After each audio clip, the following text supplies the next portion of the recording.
Yo, yo, yo, what is up, everybody? It is your boy, Whiskey Mo. Very excited. You're going to notice that I'm wearing the same things that I'm wearing in this other video because I so wanted to get this video out. I am so excited to let you know that we sat down and had a question and answer with the one, the only Aaron Love, the most controversial man in Air Force Special Warfare. He is so great in this. If you guys want to see these things live, you guys need to get in the Discord. I will put a link down below. And we did this live. You guys got to interact with them. So please click those buttons. Also, if you like what we're doing here, you can click all the links I have below. Just like and subscribe this video. It really helps. But yeah, stay tuned. This is one of the best interviews we've done in the Discord. Go check it out. Aaron Love. Enjoy. There's a lot of really good PJ books out there. Yeah, there are, man. I don't know if I can put it out yet because I might still be under a bro code. Don't say it, but I will say one of the most influential pararescuemen in the last 20 years is about to drop a book. He's about to make the announcement. I know that there's some new AFSPEC War official history from AFSOC being worked on right now as well. So well, that one, I mean, we can say that we've been heavily involved in sourcing folks and opening up the network and getting people to talk about that as well. But that's a separate one. There's a different one coming out from a specific singular individual. Yeah. So, well, Aaron, officially, let's get started. So, Hell yeah, bro. Bubba's, Cones, and Quitters, the one, the only, the most controversial man in Air Force Special Warfare, the man who has his own hate and love club, Aaron Love, dude. Hey, what's up, Morgan? Thanks for having me on. I just want to start off with gratitude, man. Love this community. Love what you guys are doing. Can't say thank you enough. I support it, man. I promote it. It's awesome. You guys are freaking great, and thanks for being on this journey. And you guys are all crushing it, man. I just can't say thanks enough. So for everybody that's coming, everybody that's going to hear this when it's recorded later, man, I can't tell you how much I appreciate you. Like every single one of you. You guys keep grinding. Well, super stoked for this one. But we're just going to start off at the beginning. You guys have enough episodes on ones already that people are jumping in at different points. So I'm sure there's some people who haven't fully heard. But if you could give us, from beginning to end, since you just recently have retired, just give us that career. What does it look like?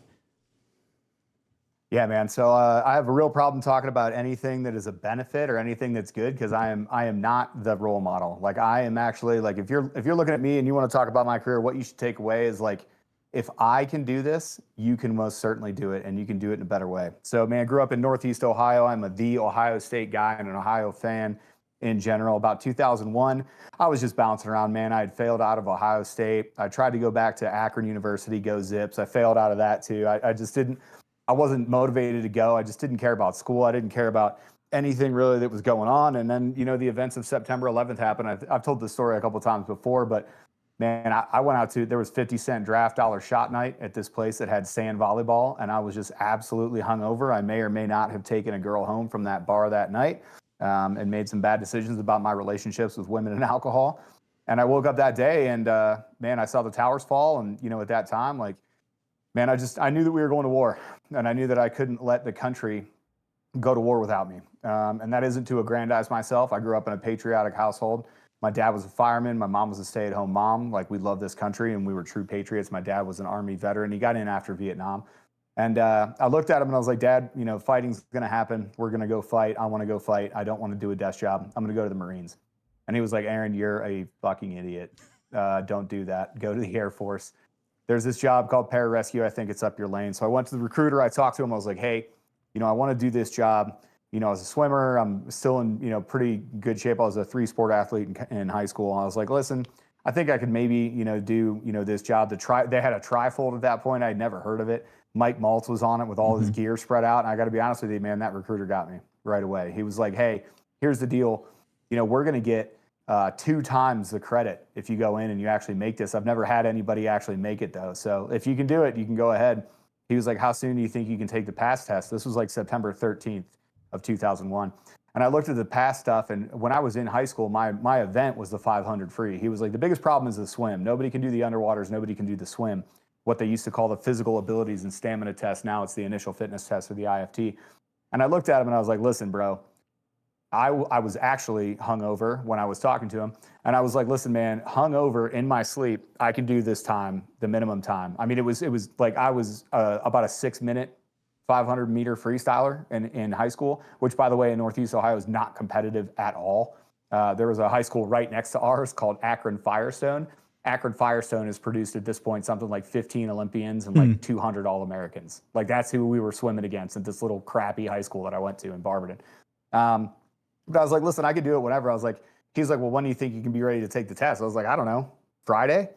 And he kind of like looked at me. So, September 11th happened on a Tuesday. I think this was Thursday. I was like, I don't know, next Friday. So I came in, I did just good enough to qualify for the job. I went and took the ASVAB later, and this was GWAT, baby. Like we were ramping up. By the time that I was getting in January, we had the triple nickel rolling through Afghanistan with now retired Chief Master Sergeant Will Markham absolutely murking 4,000 people in and around Bagram Air Force Base. We actually have done a couple episodes with Scott Zastro, who was the 18 Delta. He's now a PA and doing great stuff with POVAT. But man, I got in the Air Force, and I am your cautionary tale. I got in, I went through a team, got all the way through, I went through INDOC. So in 2002, I was 21 years old, so I was a little bit older, but I was still just emotionally immature. I went through INDOC. I went through Hell Night the first time, felt good, random. I was just running on the track, and somebody needed to run by me, and I went to step off, and I rolled my ankle. So I got rolled back off that team. I went through the next team, and I got all the way to like week 7 or something. And I was just over it, man. I was emotionally immature, and I wasn't focused, and man, I quit. I raised my hand. I was like, listen, I'm out of here. This is stupid. I don't want to do it. Biggest mistake of my life, right? So I made lifelong friends off that team that I still talk to this day. Like J-Mac was on my initial INDOC team. Dan Zerby and John Brown were also on that team too, killed in the extortion crash. So, I have close connective tissue with the career field. I spent 4 years doing a different Air Force job before I could cross train and go back in. And it took me 2 teams that time as well. So I got hurt on my first INDOC team when I went back. I hurt my back after doing that regular Air Force job. And, luckily the second time I graduated, got through the pipeline. I was an older guy at this point. I was 25 years old. I had my daughter was 3 weeks old when I dropped my packet to go back in. And then I had my son. We got pregnant with my son right when I got home from INDOC, right before I went to, I had a weird pipeline because I was a aerospace physiologist. I was already jump qualified. I already had some survival skills that were already knocked out. So I basically went INDOC, but then right to free fall and then to dive. Now, let me tell you, INDOC was a pre-dive course. The reason why INDOC is set up and it's so dive heavy is because we used to send our guys right to CDQC with the Army, and the Army would fail you out unless you were like a top performer, and they love failing out Air Force guys. And that is why that's set up. So mistake number 1, don't go to free fall and then go to dive school, because that did not work out well. That dive school was painful, bro. It was like 2.5 months, 3 months after I got out of INDOC. I was a cross trainee, so I wasn't down at San Antonio. I was just like left to my own devices, and I was still working my other Air Force job because I was a cross trainee. So like I would like go into work and get workouts when I could and whatever else. And then I went to dive school after free fall. Let me tell you, do not recommend. 0 out of 10 stars on that. If I could give it 0 stars, I would. Thank you, Small Town Murder, one of my favorite podcasts. That's actually off your stupid opinions. But yeah, so I got through the pipeline. I graduated in 2008. I immediately went to the 321st STS. I got 1 deployment out of that with a bunch of other contingency stuff, right? I had a serious injury there that almost took my life and almost made it so that I couldn't walk again. The initial doctors that looked at me were like, you're not going to walk again, when they saw, what I did. Mason knows a little bit about that. Shout out to Mason in the chat. What's up, brother? How you doing? But, I injured myself. It took me about 7 months. I rehabbed on my own. I went from being told that I wasn't going to walk again to taking the AFSOC PT test, which is now the OFT, the operator fitness test. Took the AFSOC, got back on status, went to the 58th Rescue Squadron, which is about to be shut down out here in Nellis, and hit the ground hard and went running. I got 4 deployments out of that bad boy. We deployed. My commander was crazy, and the other rescue units were talking about being tired of deploying, and they needed a break. And my commander was like, we'll take all of them. And the other commanders like looked at him and they were like, you're crazy.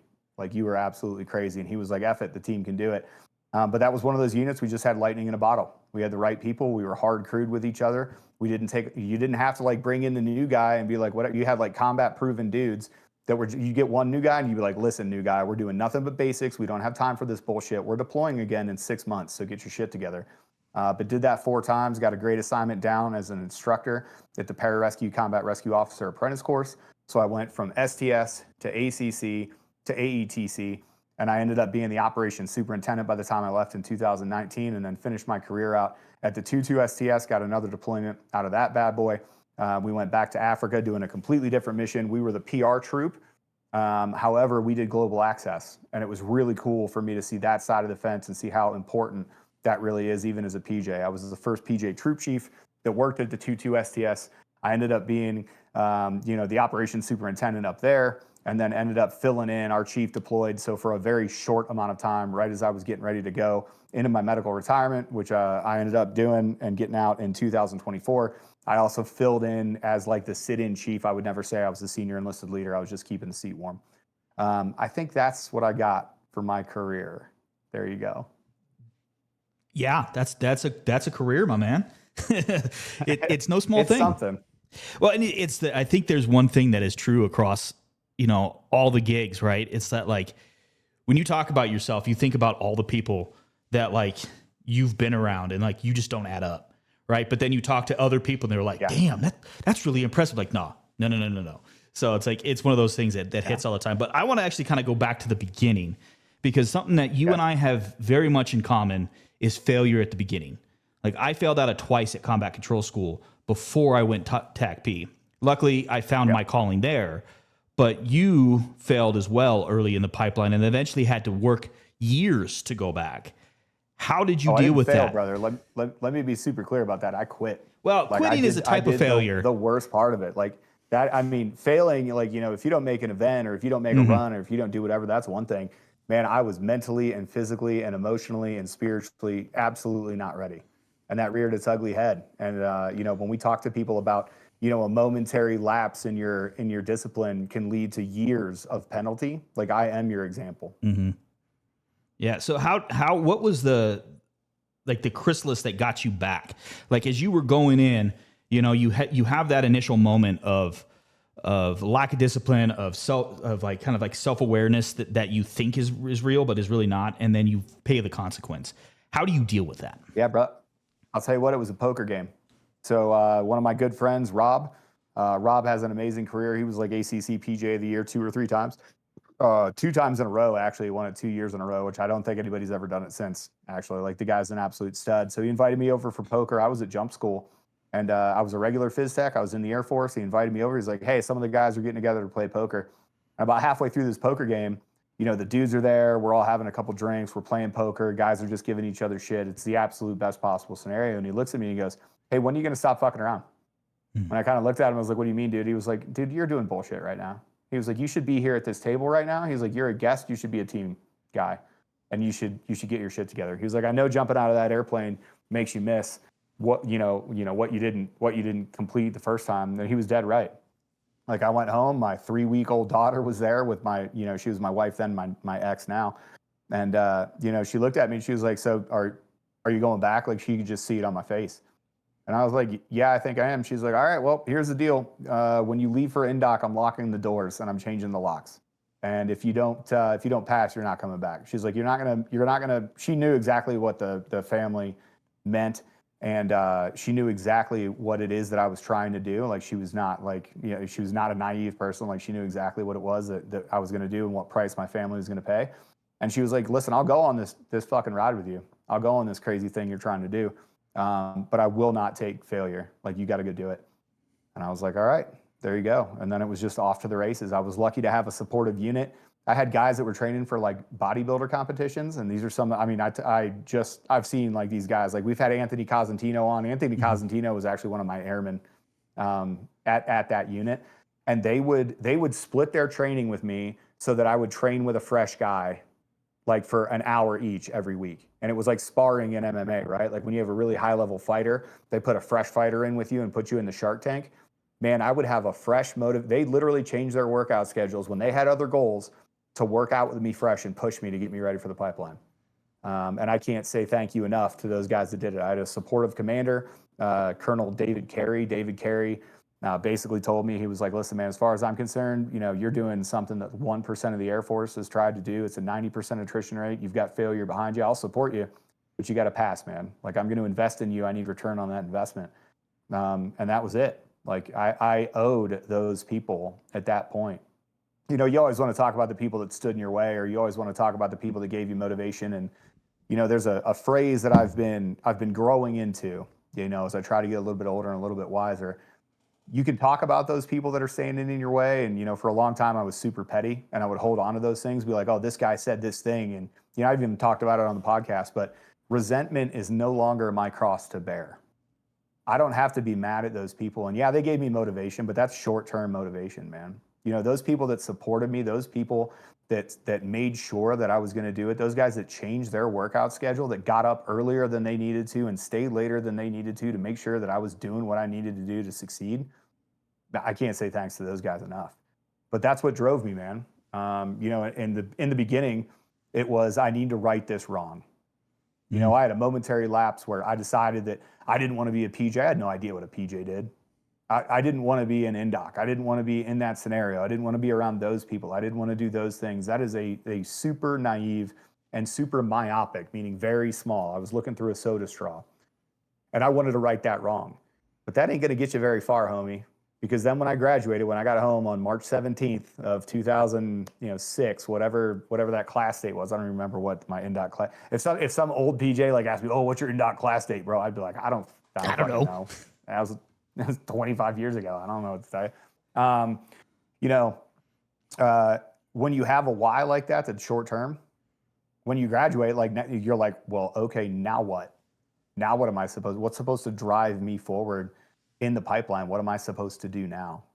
Sort of question. But I'd say, you know, initially it was like, hey, you know, I thought that I had the capability, but we don't use potential, we use capability, right? Like everybody has the potential to do, you have the potential to be a wizard. You know what I mean? But you don't have the capability to be a wizard.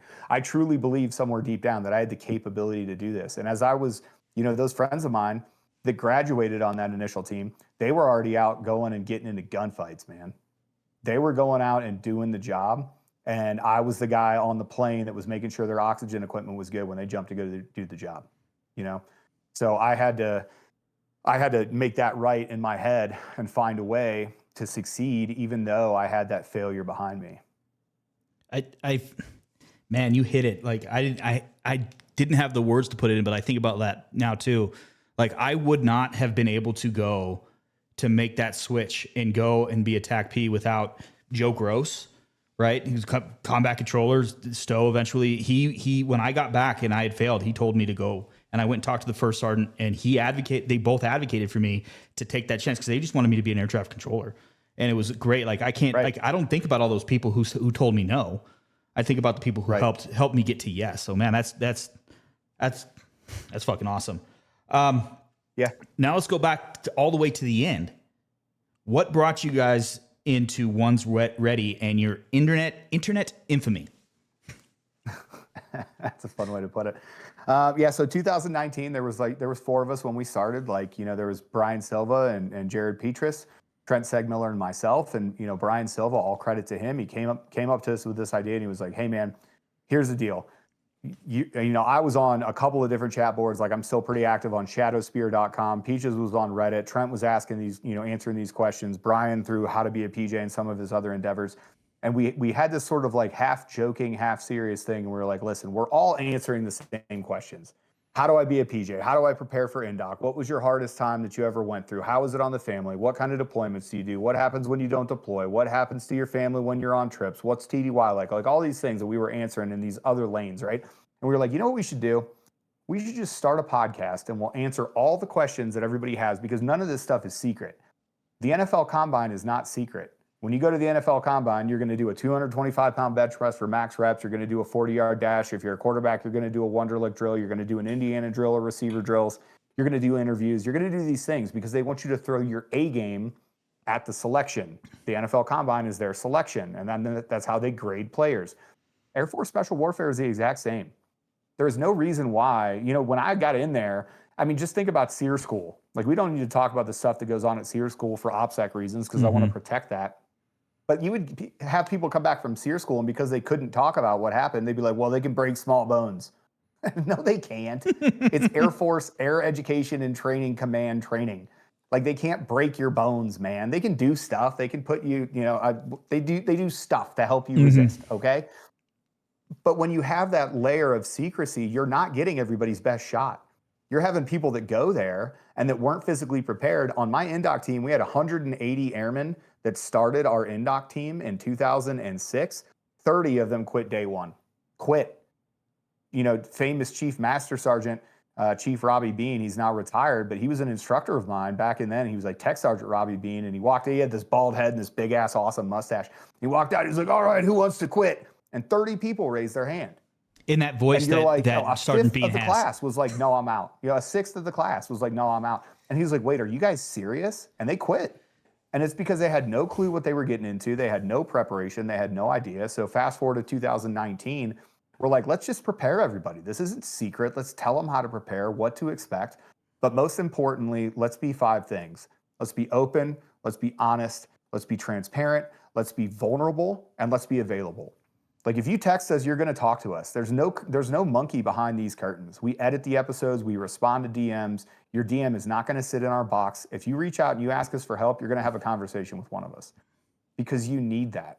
When you look at and this is just sort of a rant, but everybody that knows me knows I go on these big ones. The experience level right now, when I was going through NDOC and even when I was going through the pipeline, I didn't have PJs that had combat deployments.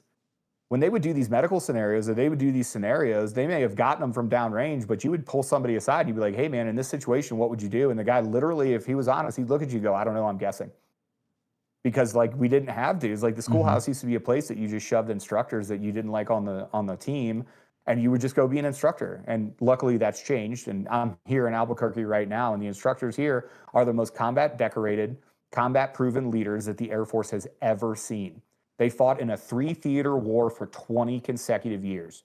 They did one thing that no other, these 90s PJs, and no shout to the old, this is not me throwing spears at the older generation, but if you got in at 80 and you got in 2000 after a 20-year career as a SOF operator, as a PJ, you saw shit. Unless you were at the 2-4 on a couple very specific teams, you didn't go get it on. You may have went to Desert Storm for 100 hours until the air war was done. You may have flown a couple missions here and there. You may have done some civilian rescues. I enlisted when GWAT was kicking off, and for my entire career, we were in a state of constant warfare for 22 years. That is not to aggrandize myself. More so, it's to talk about the combat experience that we have. And in America, we've lost this. We have lost oral history. Back in the day, you used to sit around the fire and you used to listen to the leader of the tribe that had scars all over him and injuries from fighting the wolves and protecting his tribe. And he used to tell you how we do things. And we lost that a little bit. And it's, when people got back from Vietnam, that the silent generation, right? When people got back from Vietnam, we didn't understand the horrors of war because those guys just did not want to talk about it. Like those guys still don't want to talk about the stuff that they saw there. And I understand why. But unless we do that, unless we're open, honest, vulnerable, transparent, and available, there is no way that we're going to be prepared for the future fight. Because I can tell you the number of people that can tell you the difference between a bullet that whizzes and a bullet that buzzes. The snap and the hiss, are getting out. And unless we tell those stories, man, I can tell you the difference between a bullet that snaps and a bullet that vibrates, and one makes me freaking afraid, and the other one doesn't. And unless you can tell people those things, unless you can tell people, no kidding, hey man, this is what it's going to be like. And it's not all we are not recruiters. We have, since the very beginning, we have made it a point. We are in the Air Force does a 3-step process to get you into the Air Force. It's scout, recruit, develop. Those are 3 separate phases. In scout, there's only 23% of Americans right now that qualify for military service. Every service is fighting for that 23%. Army Rangers, Navy SEALs, Air Force, MARSOC, border home, like BORTAC, Border Patrol, people that want to do high-risk stuff, FBI, HRT, everybody that wants to do that are fighting for the same pool of people. So unless we got out there, and unless we assume extreme personal risk by doing so, both professionally and personally with our friends, unless we talked about these things, the people that are listening now and the people that want to get into the Air Force to do these impossible jobs, they'd have no idea. They'd just be guessing. And that's where One's Ready started. I got so lucky finding you guys. I was just kind of working a lackadaisical job, and I'm like, I wonder what's happening within the community. And I think I just did like a random Google search, and it was right when you guys' trailer dropped. And I've been fortunate to have been with you guys since like day one. And it's day one plank owner, baby. Dude, I fucking love it. Like, you guys have been like, it's like, and like the fact that like, oh yeah, by the way, check out episode 286, guys. Because like the fact that I'm there, like I'm a part of that history now. Like, that's fucking cool, man. So yeah, no, I see that stuff that you're talking about though. Like, so like I'm working now to try and influence at the higher levels through a master's program in irregular warfare and all these kinds of things. And so many of my classmates have no idea what it's like to have that thing. Like when I tell them, like I've got a couple of young Army lieutenants in the coursework, and I'm like, and then I drop some sort of knowledge about like, oh yeah, I was part of the invasion of Iraq. They're like, whoa. I'm like, no, dude, that's not what my point. Yeah. Just listen to what I'm saying. Right. Take the advice. So like, it's great, So I'm really glad that you guys are doing this. And it's like, I cannot, like the most recent Zach right there, Z Stewart 9. He's actually one of my students at my university. And like, he gets to hear these things all the time. Like, it's great. And I pitch you guys so much. It's great. But let's get to some of the common questions that we get here in the Discord. What is the difference for a PJ from an RQS to an STS? Rescue Squadron Special Tactics. Yeah, gotcha. So the person is exactly the same. A PJ is a PJ is a PJ. Like Lee Schaefer famously said that, right? The training, the assessment selection, everything is exactly the same, right? But AFSOC and ACC, so AFSOC has STSs, Special Tactics Squadrons, and they have a different mission set because they work for SOCOM, and ACC works for the Air Force. Those are different missions, right? So when you think about this, don't think about the person, don't think about the funny colored hat, think about the capabilities that we provide to the combatant commander. If the combatant commander for STS is SOCOM, that's who you're providing forces to.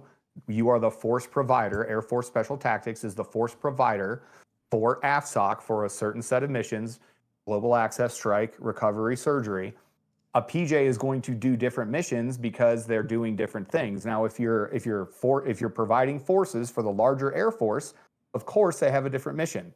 So if you're an RQS PJ, you're going to be focused on recovering down pilots, recovering equipment, providing a rescue or PR capability, personnel recovery capability for the Air Force and for Air Force mission sets. If you're going to work in AFSOC, the Air Force Special Operations Command at a Special Tactics Squadron, you are going to provide a rescue and personnel recovery capability to the larger force provider, which happens to be SOCOM. Now, it doesn't mean that those things don't cross over, and I'm going to muddy the waters a little bit. Man, the first 2 task force rotations I did supporting Tier 1 units in SOCOM was from an RQS. And I've done true like rescue deployments. Like, think of the easiest way to describe it, right? When you work for the Air Force, you draw a box. And if anything happens in that box, you get your ass to the box and you fix the problem. When you're working in the STS, it's much more team focused. You have high risk teams that are going out and doing things, and you provide a capability to that team, doing that mission. This is where the enabler mission came from, right? Like, as a force provider in Air Force Special Tactics, you have high risk teams, and often those teams will ask for a PJ to be on the ground with them. Because if we're already there, then you can provide a Band-Aid until the cavalry comes in. And that cavalry, a lot of the times, can be another PJ team that is sitting alert on the box that you're in. And I think that's the cleanest way to describe it. The capabilities are exactly the same. Pararescuemen don't have an additional selection. Man, when I got orders to the 321st, I went to an STS right out of the schoolhouse. So that's a great example of like, listen, man, a PJ is a PJ is a PJ. They looked at the students that they had and they were like, Aaron, we think you would work best over the 321st STS over in England. And all of my friends went to what we called the Big Three, which are the Big Three rescue units, the 38th, the 48th, and the 58th in Air Combat Command, ACC. And they provided a rescue capability for Air Force mission sets for the combatant commander, which was working in the Air Force, while I was working for the combatant commander, which was SOCOM from the Army, to help them do specific mission sets. Oh, that's a great answer. Now, I'm going to kind of follow that because TACPs are still new within the ST, relatively speaking, the last, 20 years or so. And they're now getting added into the RQS ecosystem and the Guardian Angel weapon system. you have always spoke glowingly about your TACPs on your teams in the ST side of the house. How do they fit in as a newer entity within these two enterprises? I fought to get a TACP on my rescue deployments from ACC.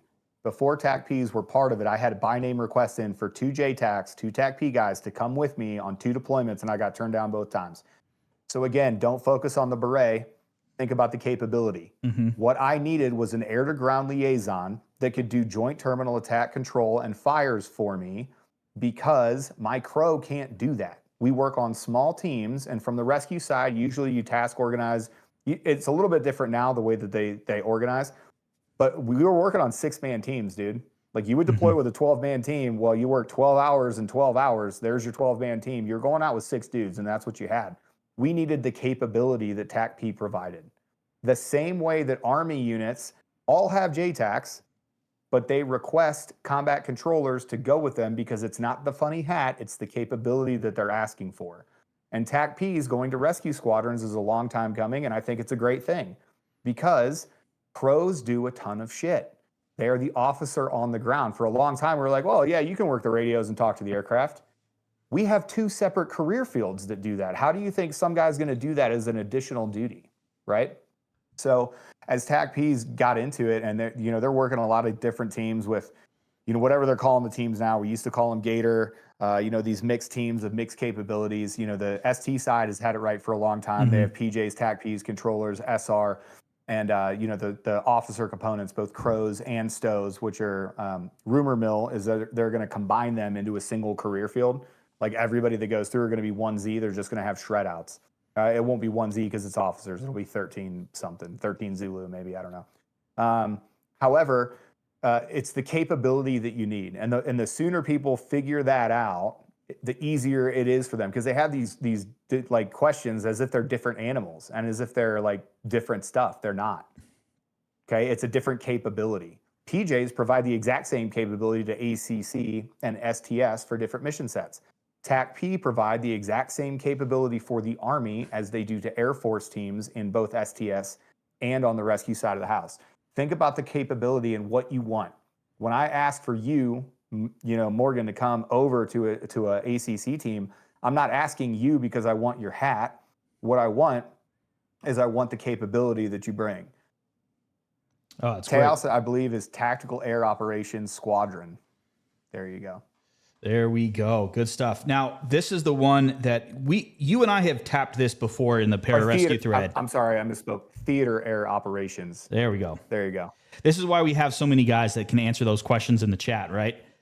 I'll get to you in just a second, Onyx, but you and I have kind of tapped this question in the pararescue thread here in the Discord, but it's a common thing, and it always gets asked about every 3 months. But if you could kind of give us the thumbnail of PJ, SARC, 18 Delta, Ranger Medic, like they all have just go. I'm just going to give that to you. Go. Got it. Yeah. So it's different capabilities, man. Like, we get this question, SARCs are great, but they're not combatants that can shoot, move, communicate, and have tech rescue skills. 18 Deltas are awesome. In some regards, they're better at medicine than PJs are. Trauma medicine and mass casualty, I'll go toe-to-toe with any 18 Delta all day.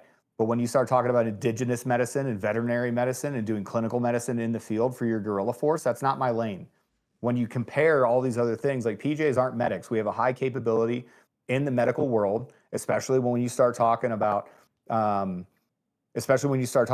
casualty. Because if you think about it, how many people does a JWIX aircraft have on it? How many people does a joint? It's got 30. How many people does an AC-130 have on it? It's got 13. That's a mass casualty, bro. If I got to respond to that and there's anybody alive, I got to be able to figure that out. So we have our lanes, right? The difference is, number one, we don't work for the same services. And number two, we provide our capability to specific mission sets inside of there. When people get it muddied, when people don't understand the value of pararescueman, is that we provide a PR capability, and we provide technical rescue, extrication, high angle, medicine, employment in all types, free fall, static line square, hey-ho, hey-mo, hey-low, all these other things. We provide a lowering of risk to those other teams. When you have a PJ there, and these aren't my words, this is the Bravo commander of the Army's Tier 1 Special Mission Unit, He said, when I have a PJ on my team, it's like a warm blanket. Because when I know that I have somebody on the ground, when I can turn to you, like this happened in 2015, there was a houseborne IED. It famously killed, I think, 2 CIA agents in that houseborne IED. That commander of, I believe it was a Ranger unit, because I think 10 Rangers got hurt on it as well. It killed like 3 additional folks that they had on scene with them. He looked at a 22-year-old senior airman and was like, help. Like when the music stops, you're going to look at a pararescueman, and having a pararescueman on those teams, it provides a different capability. 18 Delta, like when you start like comparing skills and like, oh, 18 Deltas or versus PJs versus whatever, it's sort of like even a non-starter sort of question. People are like, oh, well, which one should I pick? I don't know. Do you want to work for the Navy? Then go be a SARC. Go be a SODIC. But you're going to work for the Navy. Do you want to work for the Navy?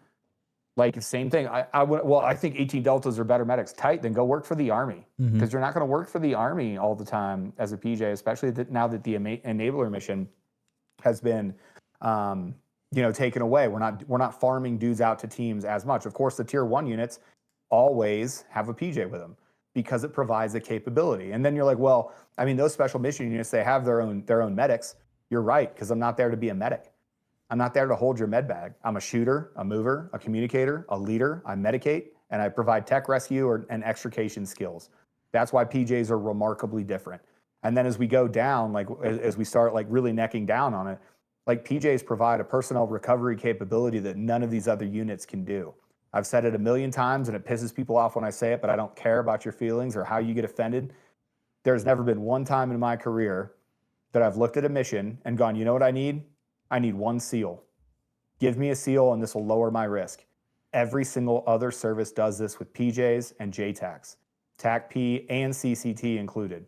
They go, listen, there was a rule in Afghanistan for like 7 years standing that you were not allowed to go outside the wire on a high-risk mission unless you had a combat controller with you and a PJ team on call. We don't do that. If I'm getting ready to fly a mission, I'm like, hopefully somebody could come get me, but I don't think there is, because ain't nobody coming for us, homie. Unless I wake that other team up off their alert cycle, this is it. Like, we are the answer. And I think that's why PJs are remarkably different from those sister service guys. And again, that's not to take away from what they do.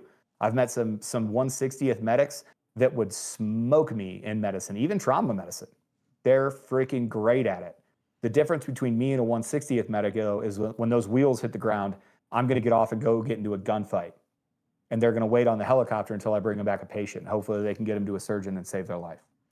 I think the distinction that a lot of people don't understand about Air Force Special Warfare in general, and specifically in PJs, I think they really epitomize this, is that the capability brings a calm to the storm, right? Like the expectation of a young A1C who has just gotten out of a pipeline is so much higher than what it would be an E3 in any other branch, right? Because the expectations are higher, and we just bring so much force multiplication with what we can do.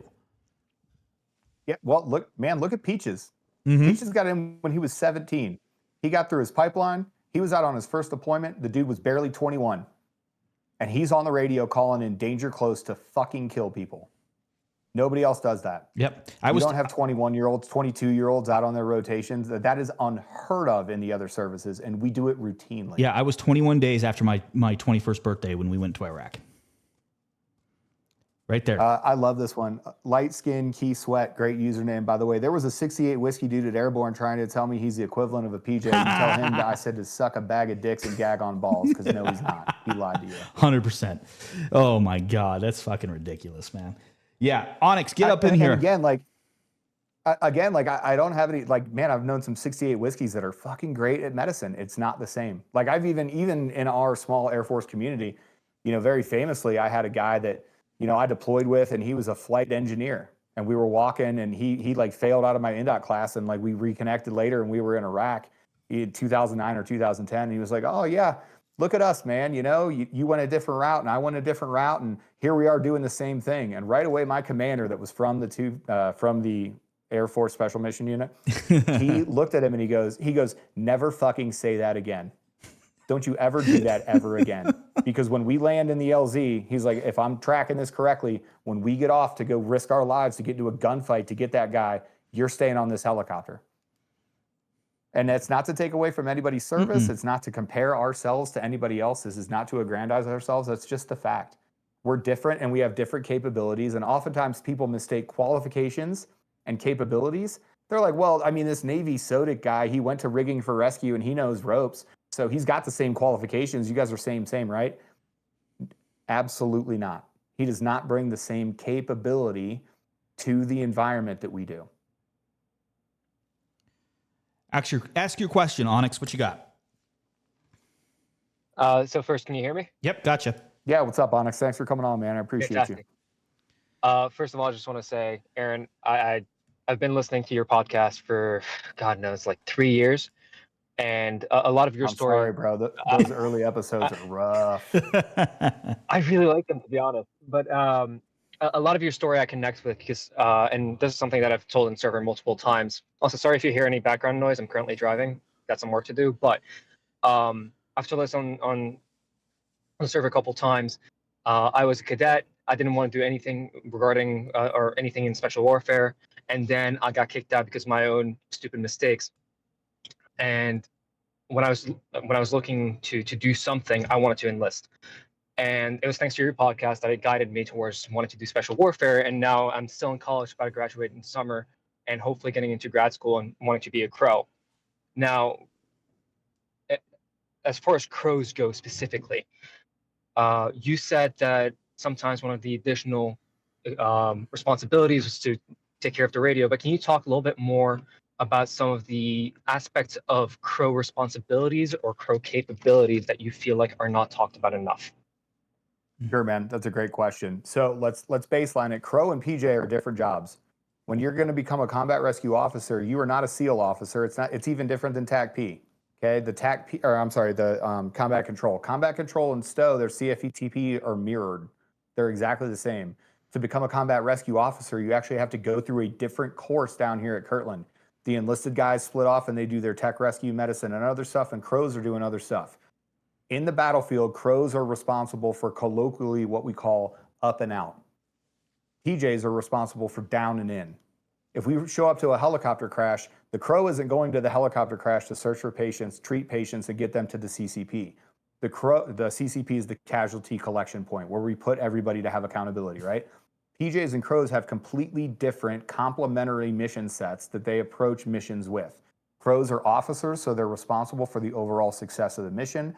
They're responsible for risk management.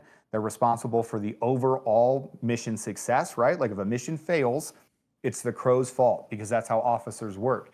The PJs do the work. So the sooner that you understand that they're completely different jobs that work in concert together to accomplish a mission, the easier it's going to be for you to wrap your head around it. They're involved, you know, when I was a team leader and I had everybody in the CCP, it was my job to look at all the patients, decide who had to go out first, what medical care, what equipment they needed, and it was the crow's job to get me an aircraft. And we would literally be standing next to each other at the entrance of that little space, and I'd be like, patient 1, patient 4, patient 5, they're litter-bound patients, they all need blood, they need to get out now. And then I would go back to work. And the crow would go, Aaron, I got it. Okay, I need a CH-47, they need to have a medic on it, they need to bring blood, we need more litters, and we're gonna send out one of our PJs to go with them. That shorthand is how crows and PJs, especially PJ team leaders, work together. So crows have a completely different job that's up and out from the battle space. That includes to be calling home to mom and telling mom and dad what's going on and give mission upright because I'm too busy. As the PJ team leader on the ground, I'm directing medical care. My element leader is on the crash site directing extrication. Everybody's dragging patients back and providing medical care. We have things that we need to do. Crows and PJs are completely separate career fields that work in synergy with each other. Synergistic means 1 + 1 = 3, not just 1 + 1 = 2. They have capabilities that complement each other but are separate. And I'll pause there for follow-ons.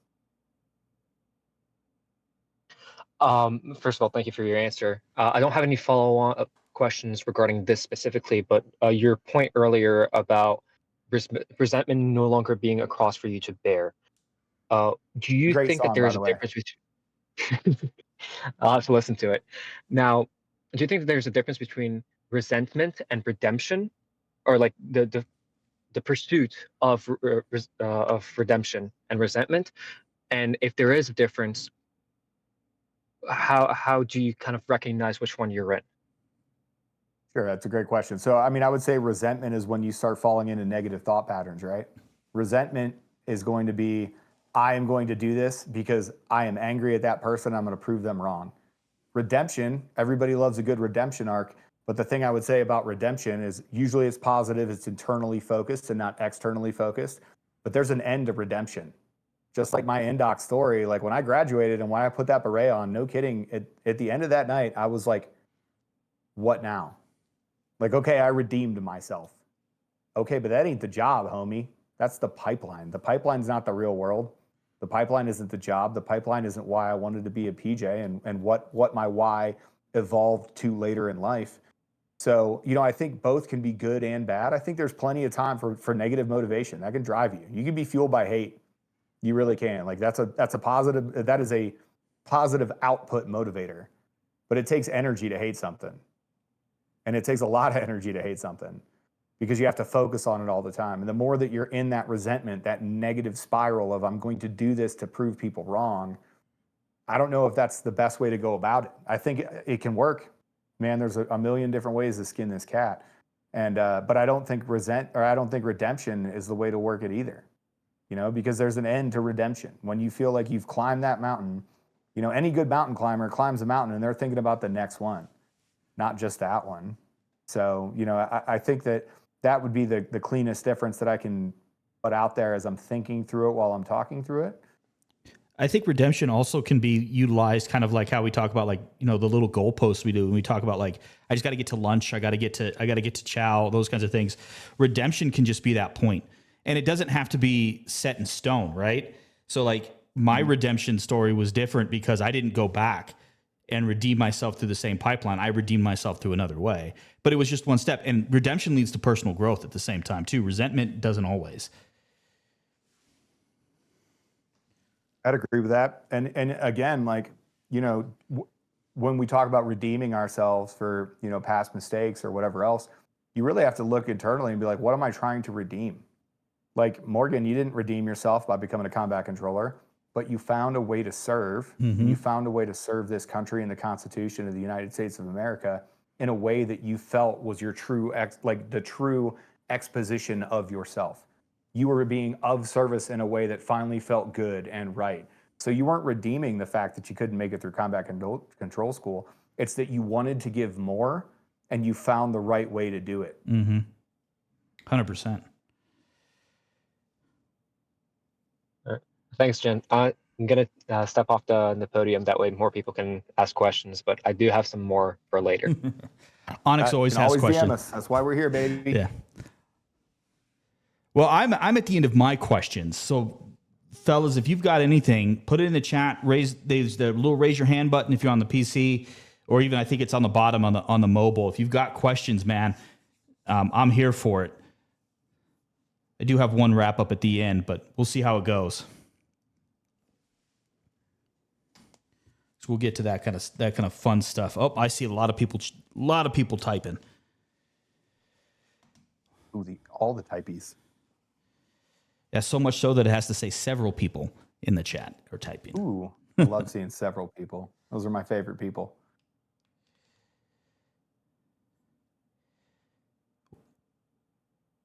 Any tips or stories? I'll tell you, there's a UFC fight that's going on right now. My boy Connor Matthews, unfortunately, did not get the outcome that we all wanted for Connor. He got subbed in the first round. Terrible news. I saw Connor before his fight, just before I left town for Albuquerque on Thursday. He looked ready. He looked mean. He looked focused. And, man, we just didn't get it. The fight game and the welterweight division is just so stacked right now, man. I hope he finds a way through it. All right, Zach, what do you got? What's up, Morgan? Hey, what's up, man? How's it going, Aaron?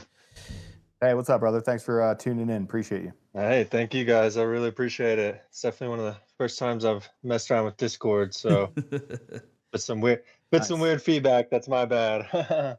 What's your question, brother? But yeah. So I was gonna ask. You guys are talking about this, redemption, resentment, and I think for me, I guess one of those things that I come to is, those in the moment moments whenever, like, say you're in that intense part of training, or you're in that really breaking, you know, I'm gonna kind of break moment, you know, what's that kind of thing that goes through your head? Because for me, a lot of it is, there's this blacking out. Not blacking out is the best thing, but to, like, shove all of that negative energy aside, but still be able to maintain that clarity that's needed to, Mm. get through what's at hand. So yeah, I don't know if that kind of Yep. makes sense, but that's what's going through No, my it's a head. great question. Yeah, no, it's a great question, and I don't know how to answer that because it could never be me. I'm a savage. No, I'm kidding. So there's a bunch of ways to answer this, right? Like Trent notoriously, like Trent just views himself as a robot. Like Trent is a very like you can't read Trent's face a lot of time. I can like when I see Trent make like very small facial movements, I know what Trent's thinking. But just because he's one of my best friends in the entire world, man, I talk to him literally every single day. We record together all the time. Our families are friends, like whatever. But Trent's just like he thinks he's a robot. Like if the instructor was like run faster, he's like, well, said run faster, I got to run faster. He said do more push-ups, got to do more push-ups. The more that you can take that focus away from internally and go, hold on, I am tired, I am weak, I am not feeling good, I am in the pain cave. When you say I like that, man, you're internally focused. The second that you can take that focus from internal to external and focus on your team, focus on everybody else, and take that focus away, the volume gets turned way down.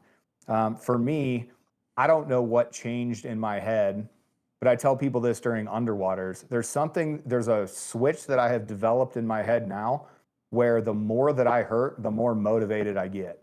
And the more I literally get angry.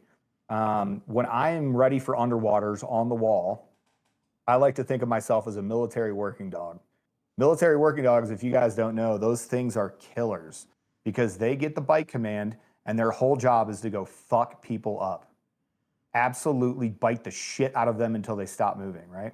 And dogs are conditioned, right? When dogs are on the helicopter, they know when you're on short final and those dogs start getting excited. And then when you're at the breach point, those dogs start getting real excited. And then when they finally get that bite command, they are a rabid, angry animal. When I am on that wall, on going on my next underwater, I'm not thinking about lowering my heart rate. I'm not thinking about, okay, you can do this, buddy. In my head, I am looking at that instructor and I can't believe he won't fucking tell me to go already because it's me against him at that point. And I'm going to go fuck him up. I'm going to take this training event. I'm going to impose my will on it. And I'm going to come out the other side. And for every person that quits around me, for everybody that has some sort of attention seeking behavior, it gives me power. There's an old show that you guys probably aren't aware of, but it's called Highlander.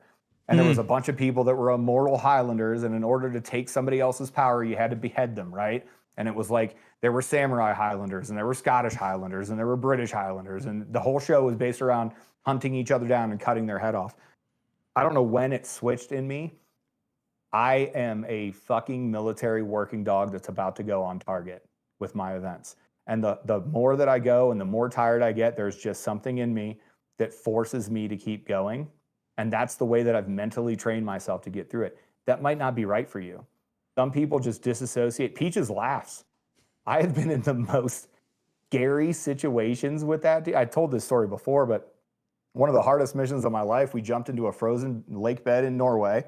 We had to hike up like 4 separate terrain features. It was waist deep snow. We had to break trail. And when we finally ascended this, like it was like a small hill for them, but it was like 2,000 feet of elevation change. But the final hill that we had to go up, they had hung a survivor, JMac actually, hung a survivor on ropes over a cliff. And about halfway through this thing is we were absolutely smoked after a jump, it was negative like 20 out. It was freezing. There was only 4 of us breaking trail through waist deep snow. Peaches got it in his short little head that he was going to break trail. So it was waist deep to everybody else. It was like nipple deep to Peaches because he is 5'4". He is just absolutely smoked. We're all carrying heavy gear. And he turns around, he just starts laughing. And he's like, man, can't get out of it. Might as well get into it. And then he just like went to the back of the pack because he couldn't break snow anymore because he was just smoked. There's a million ways to do this. Like you can laugh through it. You can do what I do and you can, pretend the world's against you and you've got to win. Like everybody's taking a run where they've looked forward and they're like, if I don't get to that telephone pole before that car does, my family is going to die and I got to keep going. I can't tell you what's right for you, but I'll tell you, you got to find it. And you got to find a way to be in that pain cave for way longer than you're okay with it. And some of it's training, some of it's stress inoculation, some stuff you can do to prepare, but it really is a mental switch that you have to be able to flip.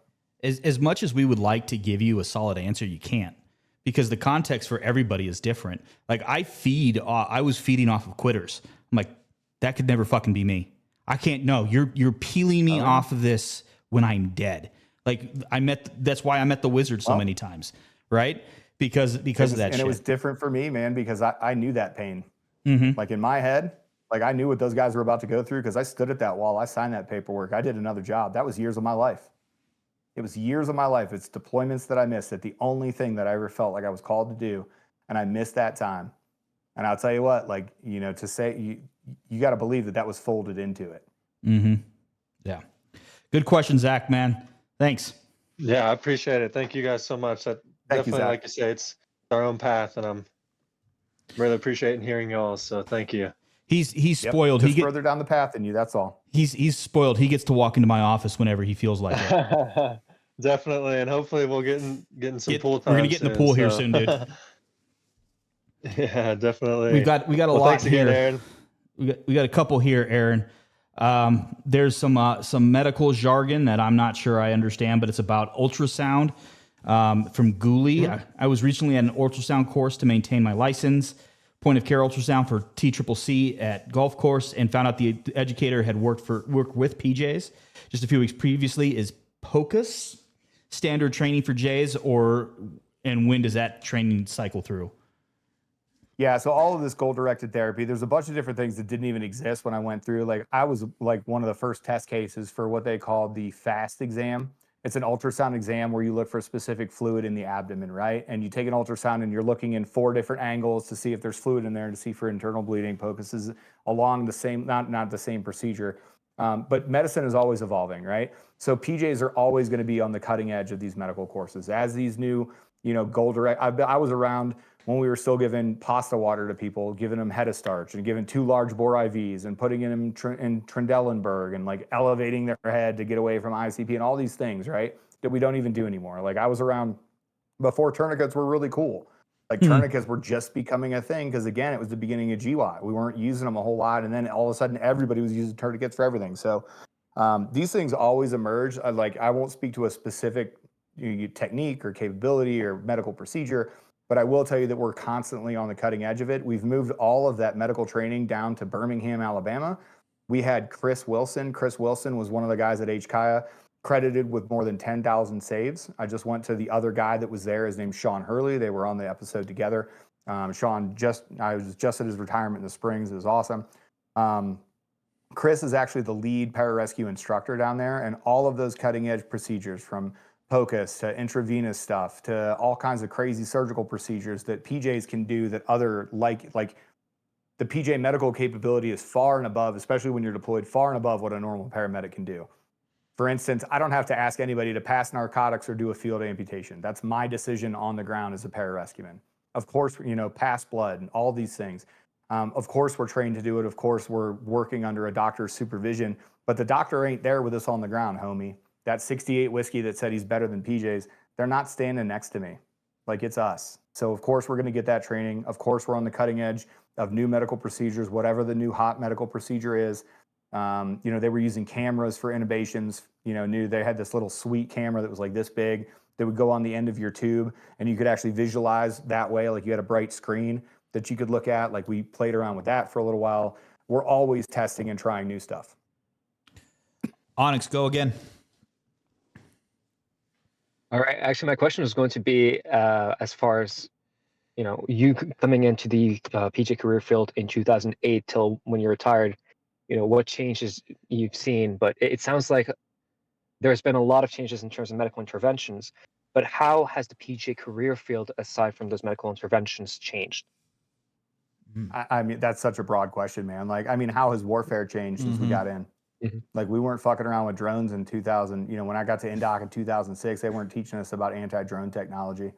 They weren't teaching us about tactics, techniques, and procedures. Like we're always going to stay a step ahead of the enemy and try to get ahead of those things. So the pararescue career field, like we have a legacy that goes back to 1966 and even before that with the Air Rescue and Recovery Service. So of course the career field is always going to evolve in order to meet that next threat, right? You know, the big thing now is you're talking about for a near peer, for a pacing threat or a near peer adversary, somebody that can do the same things that you can. See you at night, shoot down your helicopters, communicate discreetly, find you when you use your radio. You know, in the personal recovery space, man, that's a big deal. And we started, and you know, the funny thing about this is we started looking at how the guys do it in Vietnam. You look back and you go, hey, wait a second, we've played this game before. Like the Viet Cong were shooting down aircraft, shit tons of aircraft. That's why PJ's had more than 3,000 saves in Vietnam, and we're one of the most decorated career fields that the Air Force has ever seen during that time. As a matter of fact, the entire DoD. How were they doing it? They didn't have radios, they didn't have GPS, they didn't even have body armor. They were wearing these bullshit flak jackets that were too heavy. Guys wouldn't even hoist down with them because they're like, listen, I'm going through triple canopy to get on the ground in Vietnam. I'm not taking this flak jacket with me. It's too heavy. So you had to look at that and you had to go, okay, well, how does that apply to today's, how do we take that experience from, you know, now, you know, what is it, almost, you know, coming up on, what is that, 60, 70 years of experience? Yeah. You know, if we go all the way back to the Air Rescue and Recovery Service, you know, how do we apply those lessons learned to what we're doing today and how do we make it work in today's context? So, you know, it's a tough question of, you know, I can't give you a laundry list of all the things that have changed, but, you know, just look at, you know, look at Inside Combat Rescue. PJs weren't always riding on a helicopter doing medevac missions, but that's what they needed at the time. And good, bad, or indifferent, the medevac mission was what the medevac mission was. And we had a capability, again, a high level of capability in the medical world, and we could protect ourselves and shoot, which medics and dust off can't do because they're not trained combatants like we are. We took that mission set. And then that mission went away. And, you know, me personally speaking, that was a good move to go away from that mission. Because while we did great things, man, I had friends that came back from deployments with 145 missions, right?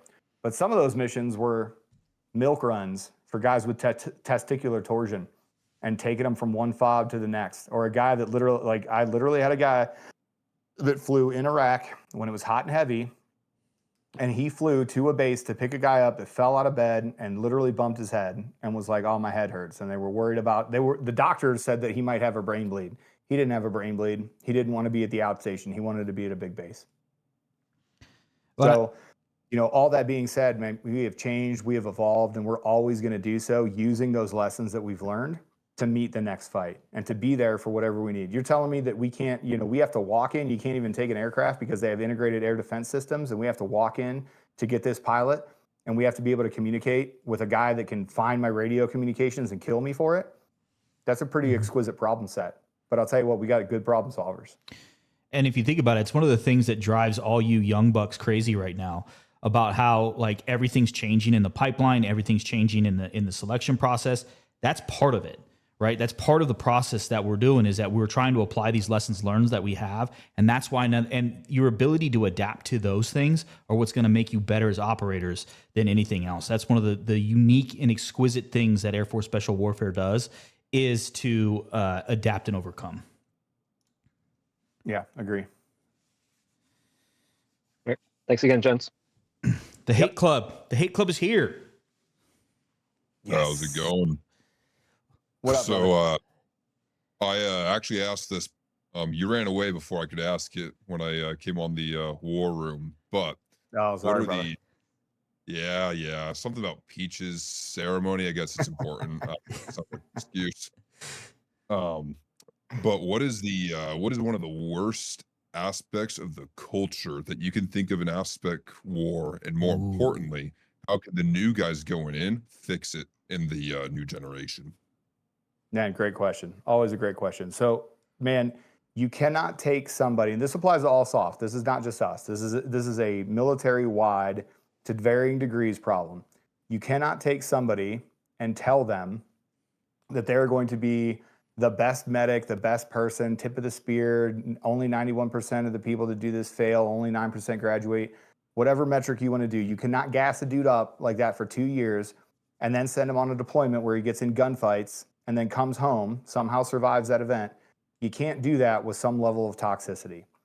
we, like no other, you know, it's the vet mill bro, we tear each other down.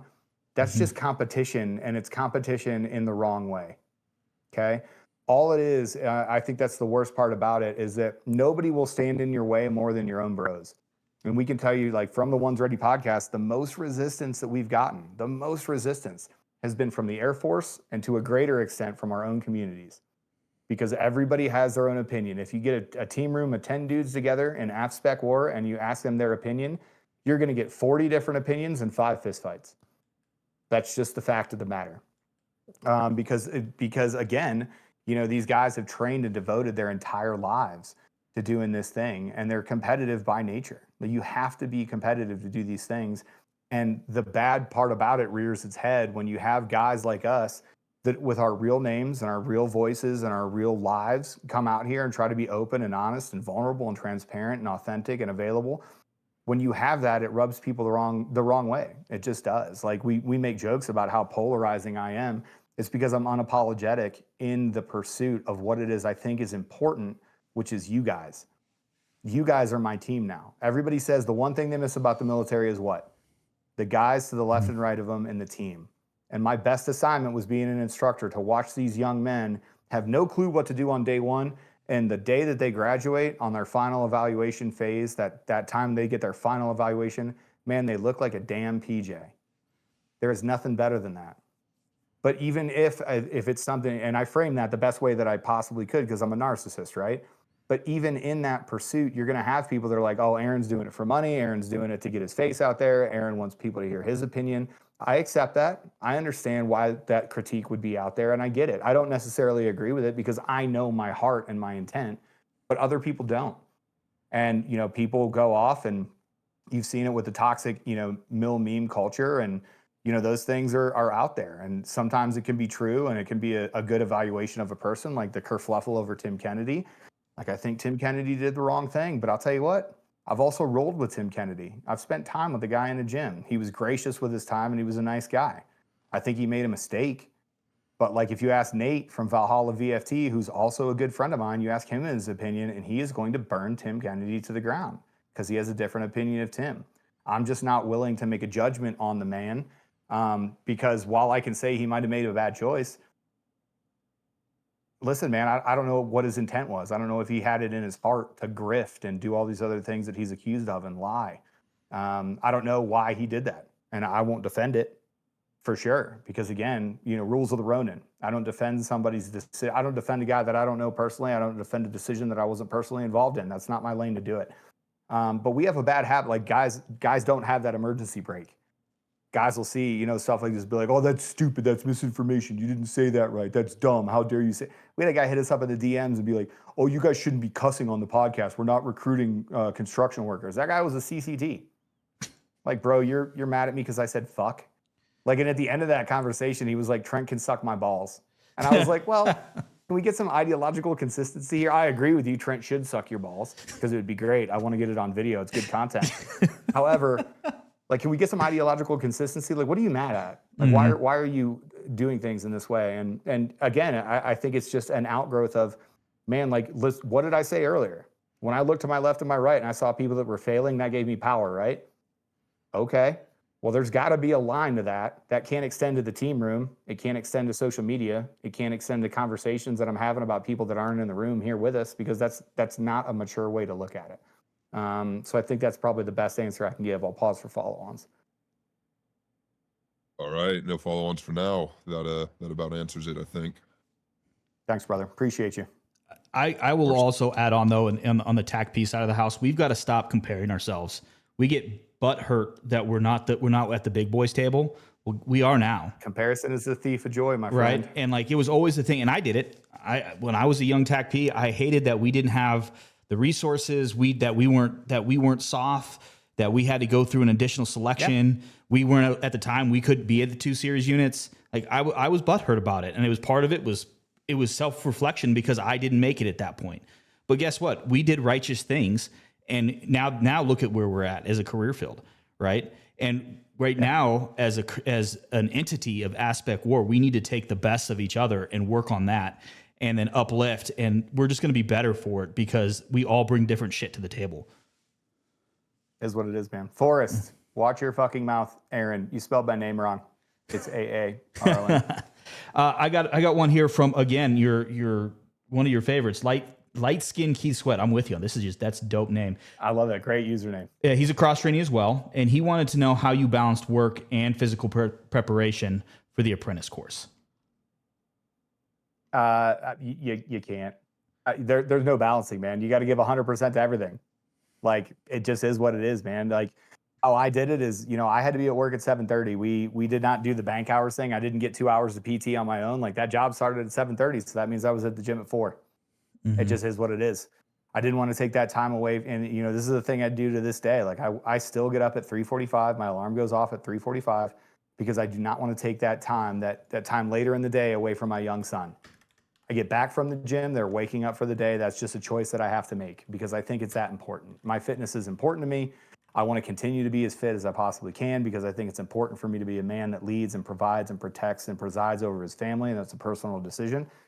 There is no balancing act, man.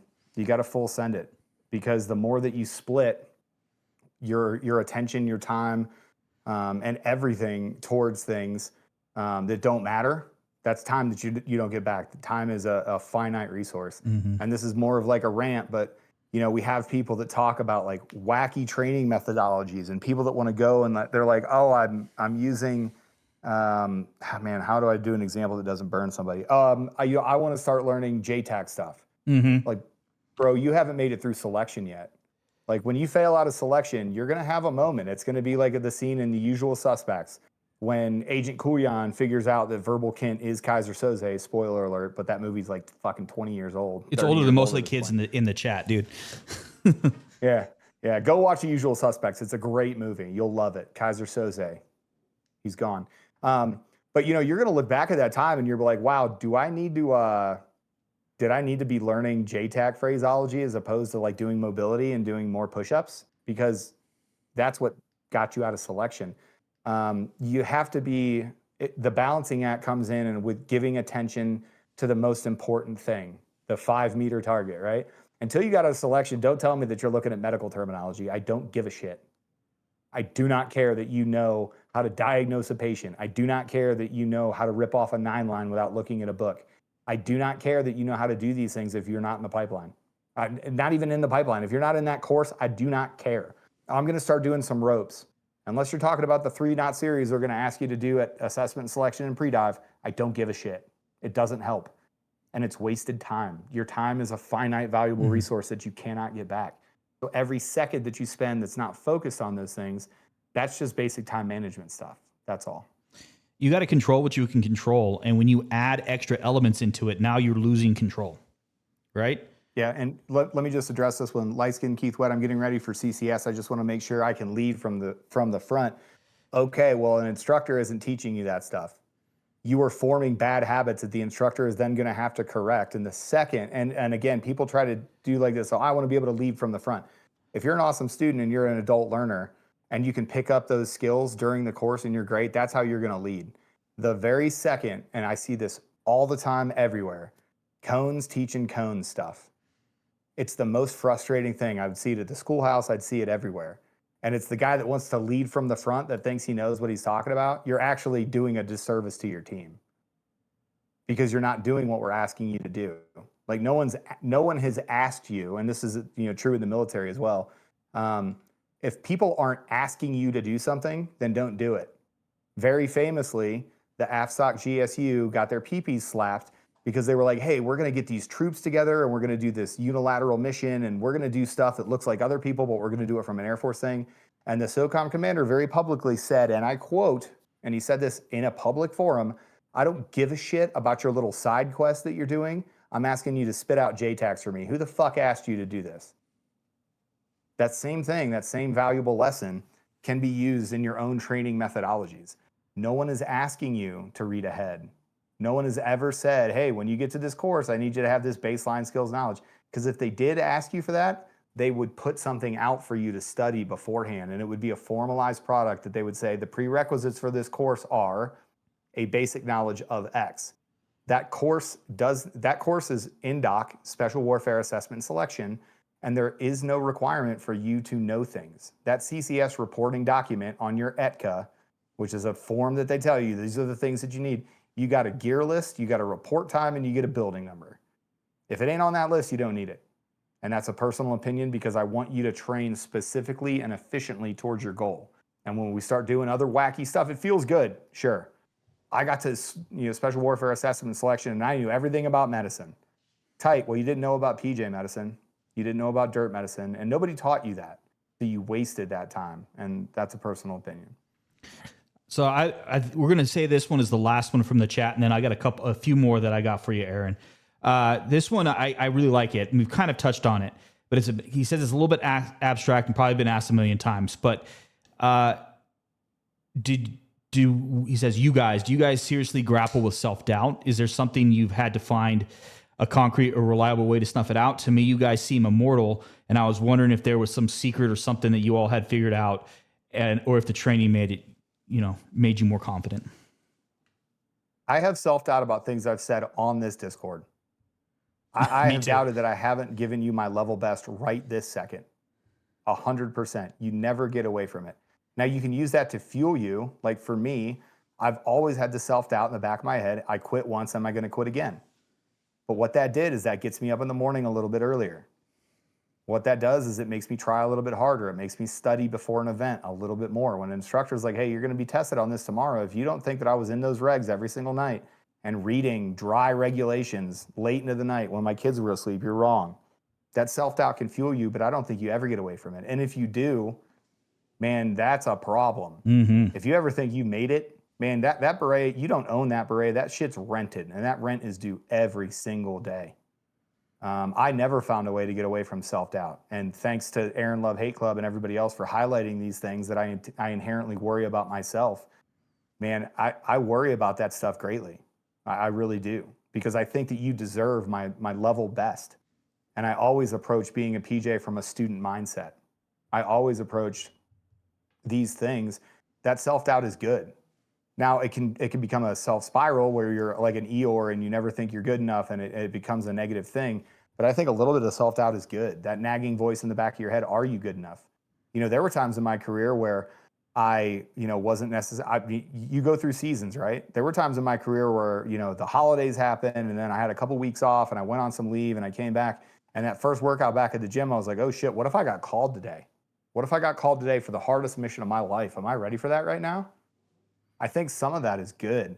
And I don't know how you can get away from it totally. And I don't think that you should get away from it totally. Mm-hmm. I think that that's a good motivator. I think that keeps you in that student mindset and keeps you sharp. I think all of us have it. And the best of us use it to fuel ourselves, right? Like I joke about it all the time. Yeah. Like I some of the baddest motherfuckers that I knew, if you talk to them, they would be honest with you, and you'd be like, why are you training so hard? And they'd be like, I don't know if I'm good enough. And you would look at that guy like a superhero. You'd be like, holy shit, you're the type of PJ that I want to be. You're telling me that you have self-doubt? And they're like, yeah, man, because my patients deserve it. As a JTAC, how good am I at ripping off a 9-line if I can't like sit and read a pre-read, a 9-line off my thing? Can I do this under gunfire running on a radio clearly and I don't kill my teammates? Because that's what we're asking you to do. And if you're not ready to use that self-doubt to go forward, like, man, I'll tell you, like, the absence of fear isn't courage. The absence of fear is idiocy. That is just, that is not a good thing. Like, yeah, and I think self-doubt fits in the same bucket. Yeah. So, Aaron, I got two for you real quick. Do you have a favorite episode of One's Ready that you have done? Wow, what a good question. So, man, we're getting on to like 500 episodes now, Mm-hmm. and like, spoiler alert for everybody out there, I do not go back, even me, the most narcissistic person that anybody's ever met in the history of the world. Even me, like, I have trouble going and listening. Number one, because the content we produce, I mean, we're recording 5 or 6 episodes a week, right? Mm-hmm. So very rarely will I go back and listen to a whole episode, right? I have people that I think, this last episode with David Waldy, if you guys haven't checked out the Fierce Empathy Coach, David Waldy, Man, that one hit for me. Like I thought about that episode for probably a week, and I actually re-listened to that episode, and man, did I get a lot out of that. Man, did I get out, a lot out of it. There were people there's friends that we've made on the podcast. Obviously, Morgan, I didn't know you before we recorded. Obviously have a years long friendship at this point. Like we text and, we have a great relationship personally. And man, I'm so thankful for that. I think there are people that have come on, but my favorite episode that I recorded would be tough. But, David Waldy is up there. Matt Kubler, we just recorded with him. Like that one is just, for the stories that he broke and the things that he did were amazing, it's super valuable. The times that we've had Trey Free on, that guy is a super big brain, super smart, and he just cares about serving. Like he cares about you guys. He cares about those students. He's recently retired from the AFSOC GSU. I'd say, those ones are pretty far up there. Like I don't really fanboy. Like we've recorded with famous people. I don't fanboy a whole lot, because I think people are just people. The same as I hear my own words in my head when somebody tells me, thanks for so much you do. And I listen to you guys all the time and I feel like I know you. Like that makes me cringe a little bit because I'm like, oh man, I'm so sorry that you have to like think of me in that way because I really am just a regular person that just fails every day.